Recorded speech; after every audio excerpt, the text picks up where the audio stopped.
নমস্কার বন্ধুরা, রায় kitchen and গার্ডেনিংয়ে আপনাদের সকলকে স্বাগত। আমি জয়া নতুন একটি পত্তলিকা গাছের ভিডিও নিয়ে চলে এসেছি আপনাদের সামনে। আপনাদের সকলকে স্বাগত আমার এই ভিডিওটি দেখার জন্য। বন্ধুরা, পত্তলিকা গাছ এমনই একটি গাছ, যে গাছ আপনি একটা কি দুটো ডাল যদি কিনে নিয়ে আসেন, সেই গাছ খুব কম সময়ে কিন্তু অনেকটা ঝাড় হয়ে যায় এবং ফুলগুলো যখন ফোটে তখন কিন্তু দেখতেও খুব সুন্দর লাগে। বন্ধুরা, অনেকে কমেন্ট করছেন যে গাছটা ঝিমিয়ে আছে কিংবা গাছে সেইভাবে ফুল আসছে না, কি করব। যে সমস্ত বন্ধুদের গাছগুলো ঝিমিয়ে পড়ে আছে, সেটা কারণ হচ্ছে যে টবের মাটিতে বসিয়েছেন, মাটিটা কোনো কারণে হয়তো জমাট বেঁধে গেছে, শিকড়টা ঠিকমতো চলাচল করতে পারছে না। আর গাছের শিকড় যদি চলাচল ঠিকমতো করতে না পারে, সেটা আমরা জানি গাছটা কিন্তু একেবারেই বাড়বে না। তার জন্য আপনারা কি করবেন, অন্য একটা টবে গাছগুলোকে বসিয়ে দেবেন, ডাল কেটে কেটে বসিয়ে দেবেন, তাহলেই এই গাছের ঝাড় হয়ে যাবে। শিকড়ের কোনো প্রয়োজন পড়বে না। 7 থেকে 10 দিনের মধ্যেই কিন্তু এই গাছে শিকড় হয়ে যায়। এইভাবে আপনারা গাছটাকে যদি অন্য একটা টবে বসিয়ে দেন, আর যখন বসাবেন অবশ্যই 1 ভাগ মাটি নেবেন আর 2 ভাগ বালি নেবেন, তাহলে শিকড়টা খুব দ্রুত চলাচল করতে পারবে, আপনার গাছটাও কিন্তু দ্রুত ঝাড় হয়ে যাবে। এই ছোট ছোট টিপসগুলো একটু দেখে রাখুন, তাহলেই আপনাদের গাছগুলো ঝাড় হয়ে যাবে। আমি এখানে 2 থেকে 3টে ডাল দেখাচ্ছি। বন্ধুরা, আপনারা হয়তো যখন কিনে নিয়ে আসছেন এইভাবে 2 কি 3টে ডাল থাকে, সেই গাছটাকে আমরা অনেকটা বড় একটা ঝাড় গাছ কিভাবে তৈরি করব। যখন কিনে নিয়ে আসবেন, না বসিয়ে আপনারা যতগুলো পারবেন ছোট্ট ছোট্ট ডাল কেটে নেবেন। কেটে নেওয়ার ফলে এই যে যতগুলো ডাল কাটছি, এগুলো কিন্তু সব একটা একটা গাছ হবে। এইভাবে যদি আপনারা গাছ বসান, তাহলে কিন্তু খুব কম সময়ে এবং কম দিনে আপনাদের গাছটা কিন্তু দ্রুত ঝাড় হয়ে যাবে। আমরা 2টো ডাল থেকে কটা ফুল পাবো?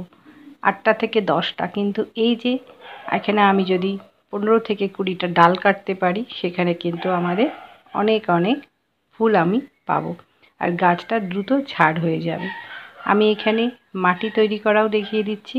1 ভাগ মাটি 2 ভাগ বালি দিয়ে আমি এখানে মাটিটা তৈরি করেছি। করে এই ডালগুলোকে আপনারা একটু বসিয়ে দেবেন। 7 দিনের মধ্যেই দেখবেন এই গাছে ডাল থেকে শিকড় তৈরি হয়ে যায়। আর যত ডাল আপনি এইভাবে কেটে বসাতে পারবেন, আপনার কিন্তু 2টো গাছ থেকে আপনি 20-30টা গাছ অনায়াসেই তৈরি করতে পারবেন। এই গাছগুলো বসিয়ে রেখে একটু জল দিয়ে একটু ছাওয়াযুক্ত জায়গায় রেখে দেবেন। এখন বর্ষার সময় ছাদে থাকলে কোনো অসুবিধা নেই।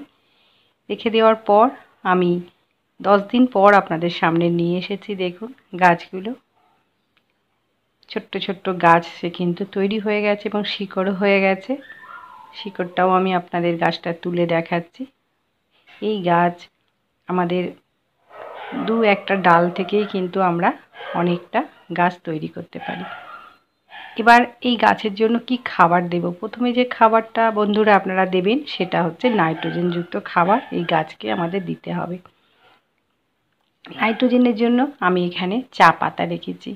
এই চা পাতাগুলো ভালো করে, আমরা যে চা খাই সেই চাটা ভালো করে ধুয়ে পরিষ্কার করে একটু শুকিয়ে রেখে দেবেন, রেখে গাছে দেবেন। তাহলে এই যে নাইট্রোজেনযুক্ত খাবার গাছ যখন পাবে, সেই গাছ কিন্তু আরও ঝাড় হয়ে যাবে। কেননা প্রথমে আমাদের গাছগুলোকে একটু ঝাড় করতে হবে, আর এই ঝাড় করার জন্য এই চা পাতা কিন্তু ভীষণ গাছের জন্য ভূমিকা। প্রথমে চা পাতা দিয়ে আপনারা 7 দিন রেখে দেবেন।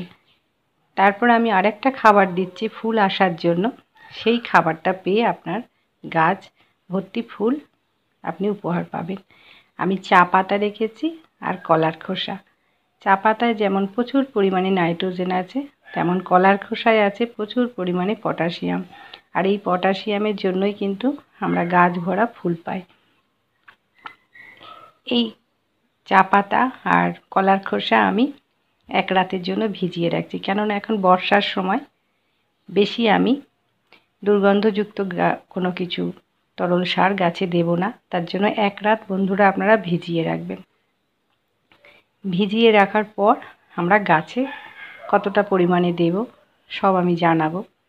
আর এই গাছ এতটাই সুন্দর একটি গাছ, যে গাছে কোনো মিলিবাগ ধরে না কিংবা কোনো পচন ধরে না। পচন একমাত্র একটা কারণেই ধরে, মাটি যদি আপনার কোনো কারণে জলের সাথে জমাট বেঁধে যায়, তাহলে কিন্তু এই গাছে কী করে পচন ধরে যায়। বর্ষার সময় টবের যে নিচের ছিদ্রটা থাকবে সেটা ভালো করে একটু রেখে দেবেন, যাতে জলটা খুব দ্রুত পাস হয়। এই ছোট ছোট টিপসগুলো একটু দেখে নেবেন, তাহলে আপনাদের কিন্তু একটা গাছও নষ্ট হবে না। আমি এই যে পত্তলিকা গাছটায় ছোট টবে আছে 10 ml করে এই খাবারটা আমি দিয়ে দিচ্ছি। বন্ধুরা আপনারা এইভাবে গাছের যত্ন নিন, আপনাদের গাছও একেবারে ফুলে ফুলে ভরে থাকবে। আজকের মতো ভিডিওটি শেষ করছি। ভিডিওটি ভালো লাগলে অবশ্যই একটা লাইক, সাবস্ক্রাইব আর কমেন্ট করবেন। আজকের মতো নমস্কার। আপনারা ভালো থাকুন, সুস্থ থাকুন এই বলে শেষ করছি। নমস্কার।